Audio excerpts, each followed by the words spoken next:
So if, for whatever reason, we're not going to have to jump out of the plane, but if for whatever reason we do have to jump out You're getting this, right? That's me, learning how to jump out of a plane. Specifically, that plane. But before we get to that, let me back up.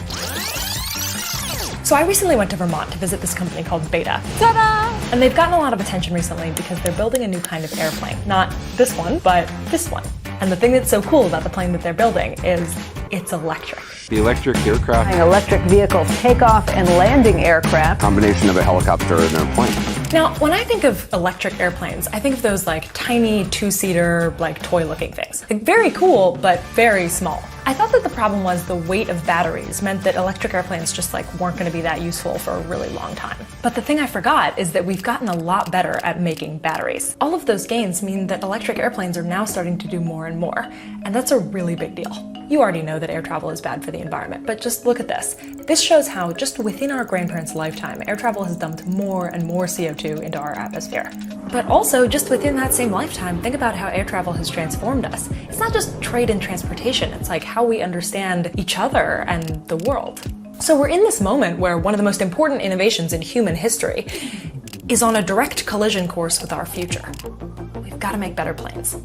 And now we might have the tools to do it. So in this video, we're going to talk about the effort to build the future of airplanes, where we are now, where we're headed, and where we've been. That last part is the reason why I needed a parachute and also a helmet, because while I couldn't actually fly in one of those electric planes, I can give you some aviation history in the most YouTube way possible. Up front? Oh yeah, you gotta be up front. Excellent. But here's the really key part, the part that gets me most excited. Building better planes isn't just an opportunity to reduce carbon emissions. It's also a chance to rethink planes themselves. In the future, electric vertical takeoff and landing aircraft. Electric vertical aircraft. Electric aircraft. The future of aviation.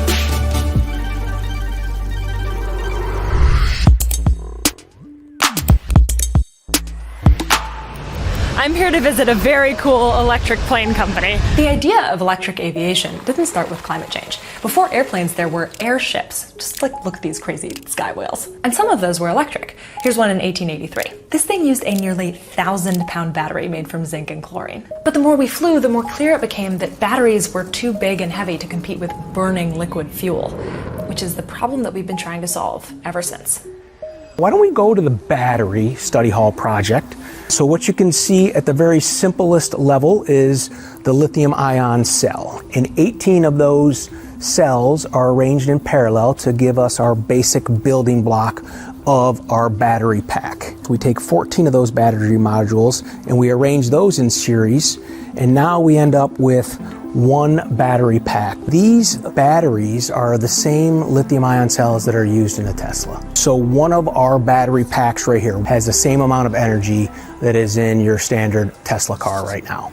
Okay, let's say you were trying to build an airplane.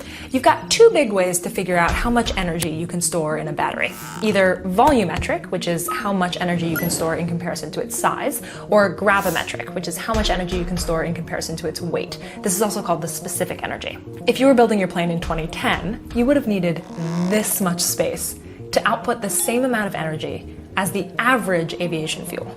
And it would have had to weigh a whopping 50 times more. Plus, you'd have to consider the other factor here, which is when you fly in a fuel plane, you are burning the fuel as you fly, which means it gets lighter, and batteries don't. But in the last decade, batteries have gotten a lot smaller. And, crucially for planes, they've gotten lighter. You saw this happen. You saw it in your laptops, in your phones, in your electric cars. We're all a part of this story without even realizing it. And now, all of that innovation, that's being applied to electric planes. And it's important to understand this isn't just innovation in making the individual batteries themselves better. It's also innovation in how densely we can pack them together. But, no matter how you measure it, batteries are still far from fuel. But it's also not as though anyone's waiting for this moment to start building things. They're using what they already have. And what they already have is really cool. We're using commercial off-the-shelf lithium-ion cells.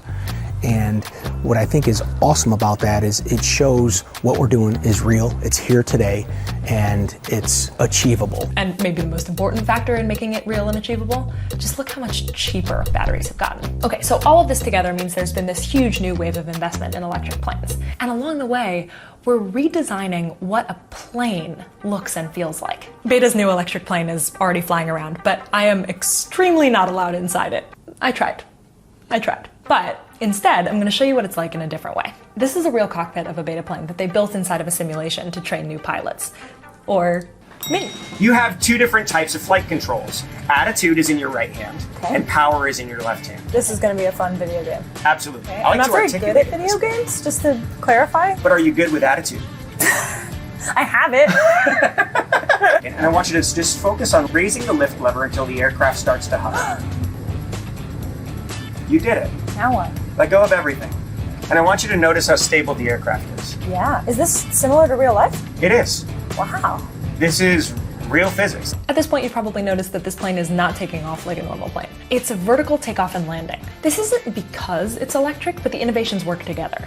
Electric batteries are heavier, but electric motors are actually lighter and smaller, so you have more options for where you put them on the plane. Here's roughly where the engines are on a big fuel passenger plane that you might take, versus a smaller fuel plane, versus an electric one. A very cool thing about trying so hard to build new kinds of planes is you get to rethink planes. There's a lot of places that we can't get with conventional aircraft. Vertical takeoff and land is going to open up aviation to places that just simply don't have an airport. So you push that, there you go. And you see these propellers stow. You are now a single engine aircraft. So we're going to have you land this aircraft. This is perfect, Cleo. I'm about to land. You're about to land. And nobody touched a single control but you. There she is. It's not very often I'm able to teach one of these and not have to help. Really? So you did a wonderful job. Thank you. Okay, so these planes are awesome, but they're just not going to replace the big fuel passenger planes that you might be used to anytime soon. But the thing is, the really important piece to understand here is in order to make a huge difference, they don't have to. If the goal is reverse this skyrocketing emissions problem, and electric planes can only go fairly short distances, what we really need to know is what percentage of the emissions from aviation are from long versus short flights. No problem. Turns out you need to first break up flights into passenger versus freight, so us versus our stuff. And then within passenger flights, a third of emissions come from short-haul flights, which are defined as less than 1,500 kilometers or 932 miles. That's a lot, but there's some debate on how far exactly electric planes can go, and there's a whole problem with charging and how long people would wait to charge or freight would wait to be charged. But here's where it gets even better. If you break down emissions into even smaller chunks, the percent emissions actually look like this. Really short flights account for more emissions because the extra fuel used on takeoff is a greater percentage of the flight compared to cruising, and because we often use less efficient planes on short flights. So if you electrify these, you can make a real dent, even before you get to all of this. And then there's all of the freight, all of our stuff. This is what Beta is actually focusing on. Freight is super interesting because there's a chance, especially with vertical takeoff and landing, that you can actually also reduce carbon emissions from a totally different source outside of aviation. It's probably one of the reasons why UPS just signed a big deal with Beta. I don't know for sure, but I imagine that one of the big questions they're thinking about is, if you didn't have to rely on roads, how would delivery change? The point is, electric planes can help move us into the future without waiting to start in the future. So at the end of my visit to Beta, we talked about the future of airplanes, we'd seen all of this cool stuff, and they were like, do you want to see how far we've come?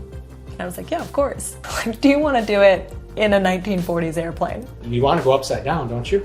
I'm gonna go upside down in an open cockpit plane. Oh yeah. I didn't know you were allowed to do that. Oh yeah, we are. I said yes. I didn't tell my parents until afterward though. Sorry, Mom and Dad. Listen, if I don't come back, you want to upload these video files to the Dropbox. So that is a 1942 Stearman. It is a primary World War II trainer. Okay. How do I prevent the camera from going flying when I go upside down? You know what's really cool? So from here in my seat in this 1940s airplane, I can see the electric planes that they're building that are going to come next. Here's the thing that really blows my mind. When my grandfather was my age, this plane was state of the art. Like right around here somewhere, before all of this. Just think about everything that we've accomplished in aeronautics since then. Like, if we can do all of that, can we do something like this? We're facing these big challenges, right? Environmental, financial, technological, but I just keep thinking, could my grandfather have imagined the planes that he would see in his 90s? And the ways that we would use them? I bet you we can't either.